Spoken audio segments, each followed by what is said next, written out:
ओम नमः शिवाय। जय श्री हरि। आध्यात्मिक धारा के सभी दर्शकों का आज के इस अत्यंत पावन और अलौकिक एपिसोड में हृदय से स्वागत है। भक्तों, हिंदू धर्म में व्रतों और त्योहारों की एक अविरल श्रृंखला है, लेकिन कुछ संयोग ऐसे होते हैं जो सदियों में एक बार आते हैं और जब वे आते हैं तो अपने साथ मोक्ष, सुख और अनंत पुण्यों का भंडार लेकर आते हैं। आज हम एक ऐसे ही दुर्लभ और महाकल्याणकारी संयोग की बात करने जा रहे हैं, पुरुषोत्तम मास का गुरु प्रदोष व्रत। पुरुषोत्तम मास, जिसे अधिक मास या मल मास भी कहा जाता है, भगवान विष्णु का अपना महीना है। स्वयं श्री हरि ने इस मास को अपना नाम पुरुषोत्तम दिया है। और दूसरी ओर है प्रदोष व्रत, जो महादेव को अत्यंत प्रिय है। जब त्रयोदशी तिथि गुरुवार के दिन पड़ती है तो ये व्रत शत्रुओं के नाश, पितरों की शांति और जीवन में गुरु ग्रह की कृपा प्राप्त करने के लिए अचूक माना जाता है। कल्पना कीजिए, जब भगवान विष्णु के सबसे प्रिय महीने में भगवान शिव का सबसे प्रिय व्रत, और वो भी गुरुवार के दिन पड़े। ये हरि यानी विष्णु और हर यानी शिव के महामिलन का दिन है। आज के इस वीडियो में हम जानेंगे इस महासंयोग का महत्व, पूर्ण पूजा विधि और वो रहस्यमय कथा जिसे सुनने मात्र से जन्म जन्मांतर के पाप भस्म हो जाते हैं। सनातन धर्म के इतिहास और पुराणों पर दृष्टि डालें तो प्रदोष काल का विशेष महत्व है। प्रदोष का अर्थ है रात्रि का आरंभ और दिन का अंत। शिव पुराण के अनुसार त्रयोदशी तिथि की शाम के समय भगवान शिव कैलाश पर्वत पर स्थित अपने रजत भवन में आनंद तांडव करते हैं। इस समय संपूर्ण ब्रह्मांड के देवी देवता महादेव की स्तुति करने वहां उपस्थित होते हैं। लेकिन जब ये प्रदोष पुरुषोत्तम मास में आता है तो इसका महत्व 1000 गुना बढ़ जाता है। इतिहास साक्षी है, जब मल मास को कोई भी देवता अपना स्वामी मानने को तैयार नहीं था, तब भगवान विष्णु ने इसे अपनाकर पुरुषोत्तम मास बना दिया और वरदान दिया कि जो भी इस महीने में स्नान, दान, व्रत और भगवान की पूजा करेगा, उसके सभी पाप नष्ट हो जाएंगे और वो सीधे वैकुंठ धाम को प्राप्त करेगा। गुरुवार भगवान विष्णु और देव गुरु बृहस्पति का दिन है, इसलिए गुरु प्रदोष का व्रत करने से न केवल भगवान शिव का आशीर्वाद मिलता है, बल्कि श्री हरि विष्णु की भी पूर्ण कृपा प्राप्त होती है। जिन लोगों के जीवन में विवाह में बाधा आ रही है, शिक्षा में रुकावट है या जो शत्रुओं से परेशान हैं, उनके लिए पुरुषोत्तम मास का गुरु प्रदोष व्रत एक संजीवनी के समान है। आइए अब जानते हैं कि इस महान दिन की शुरुआत कैसे करनी चाहिए। प्रदोष व्रत करने वाले साधक को प्रातःकाल ब्रह्म मुहूर्त में उठना चाहिए। यदि संभव हो तो किसी पवित्र नदी में स्नान करें, अन्यथा घर पर ही नहाने के पानी में थोड़ा सा गंगा जल मिलाकर स्नान करें। तांबे के लोटे में जल, लाल पुष्प और कुमकुम डालकर सूर्य देव को अर्घ्य दें। अपने दाहिने हाथ में जल, अक्षत और पुष्प लेकर भगवान शिव और विष्णु का ध्यान करते हुए अपने व्रत का संकल्प लें। हे महादेव, हे पुरुषोत्तम, मैं आज निराहार रहकर आपके गुरु प्रदोष का व्रत करूंगी। मेरे इस व्रत को निर्विघ्न पूर्ण करें। दिन भर अपने मन में ओम नमः शिवाय या ओम नमो भगवते वासुदेवाय का मानसिक जाप करते रहें। याद रखें, पुरुषोत्तम मास में क्रोध, झूठ और किसी भी प्रकार के तामसिक भोजन का पूर्णतः त्याग करना चाहिए। प्रदोष व्रत की मुख्य पूजा संध्या काल यानी प्रदोष काल में ही की जाती है। सूर्यास्त से लगभग 45 मिनट पहले स्नान करके पुनः स्वच्छ वस्त्र धारण करें। गाय का कच्चा दूध, दही, घी, शहद, शक्कर, गंगाजल, बेलपत्र, भांग, धतूरा, चंदन, जनेऊ और धूप दीप, भगवान विष्णु के लिए पीले पुष्प, तुलसी दल और पीला चंदन। सबसे पहले भगवान गणेश का ध्यान करें और उन्हें स्नान कराएं। अब शिवलिंग का गंगा जल से अभिषेक करें। इसके बाद पंचामृत यानी दूध, दही, घी, शहद और शक्कर से शिव जी को स्नान कराएं। अभिषेक करते समय लगातार ओम नमः शिवाय या महामृत्युंजय मंत्र का जाप करते रहें। शुद्ध जल से अभिषेक करें।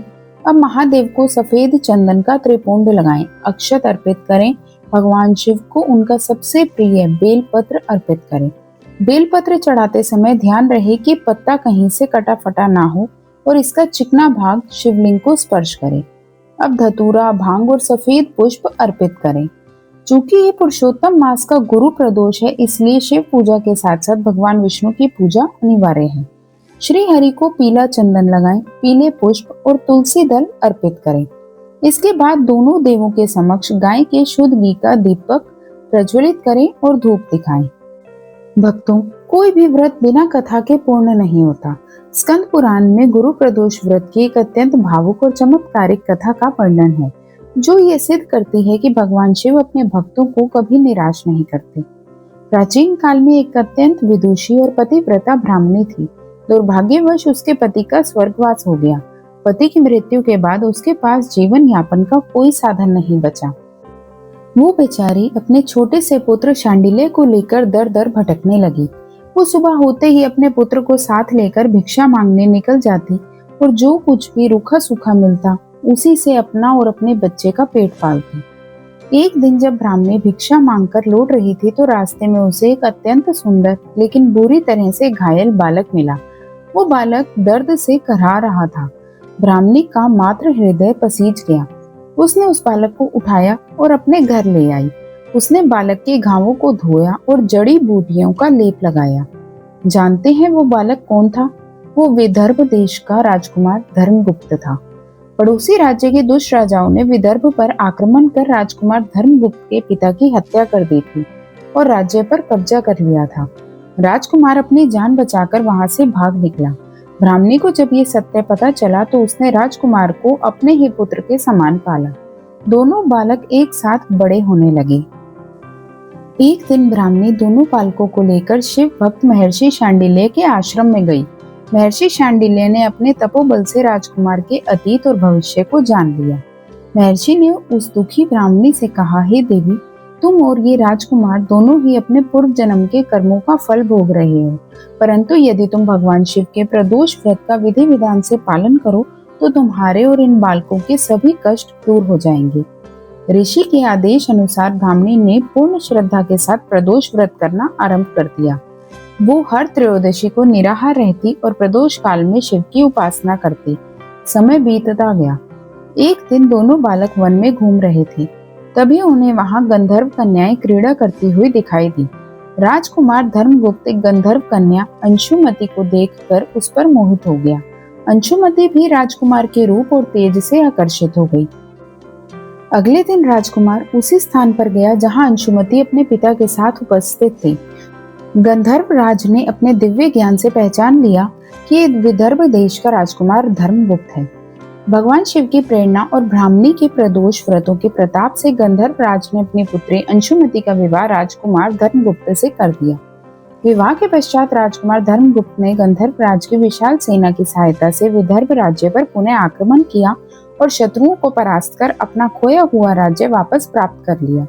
राजा बनते ही धर्मगुप्त ने उस ब्राह्मणी को राजमाता का पद दिया और उसके पुत्र को अपना प्रधानमंत्री नियुक्त किया। ये सब किसका चमत्कार था? ये चमत्कार था उस गरीब ब्राह्मणी द्वारा किए गए प्रदोष व्रत का। जो भी भक्त पुरुषोत्तम मास के इस गुरुवार के दिन इस कथा को पढ़ता, सुनता या दूसरों को सुनाता है, उसके जीवन की दरिद्रता दूर हो जाती है, शत्रुओं का नाश होता है और उसे अखंड सौभाग्य की प्राप्ति होती है। भक्तों, क्योंकि ये साधारण प्रदोष नहीं है बल्कि पुरुषोत्तम मास का प्रदोष है, इसलिए इसमें कुछ विशेष नियमों का पालन करना अनंत पुण्य देता है। पुरुषोत्तम मास में दीप दान का सर्वाधिक महत्व है। प्रदोष काल में शिव मंदिर, विष्णु मंदिर, तुलसी के पौधे के पास और अपने घर की चौखट पर गाय के घी का दीपक अवश्य जलाएं। यदि संभव हो तो 33 दिए जलाएं, क्योंकि पुरुषोत्तम मास में 33 की संख्या का बहुत महत्व है। इस मास में कांसे के बर्तन में 33 मालपुए रखकर योग्य ब्राह्मण को दान करने से पृथ्वी दान के बराबर पुण्य मिलता है। यदि गुरु प्रदोष के दिन आप ये दान करते हैं तो भगवान बृहस्पति अत्यंत प्रसन्न होते हैं। इस दिन श्रीमद् भगवत गीता के 15वें अध्याय का पाठ करना या सुनना मोक्षदायी माना गया है। व्रत का पारण अगले दिन सूर्योदय के बाद शिव और विष्णु जी की पुण्य संक्षिप्त पूजा करने के बाद ही करना चाहिए। पारण सात्विक भोजन से करें और भोजन करने से पूर्व किसी ब्राह्मण या जरूरतमंद को अन्न वस्त्र का दान अवश्य करें। आइए अब पूर्ण श्रद्धा और भाव के साथ देवादिदेव महादेव और श्री हरि विष्णु की आरती उतारें।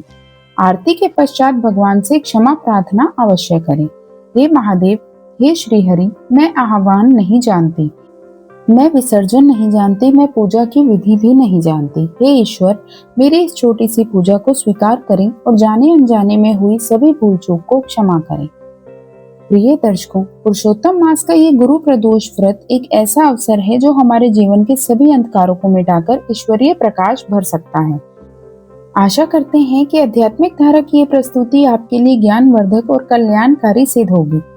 यदि आपको ये जानकारी पसंद आई हो तो इस वीडियो को लाइक करें, अपने परिवार और मित्रों के साथ इस ज्ञान को शेयर करें और ऐसी ही आध्यात्मिक और पौराणिक रहस्यों को जानने के लिए हमारे चैनल आध्यात्मिक धारा को सब्सक्राइब करना ना भूलें।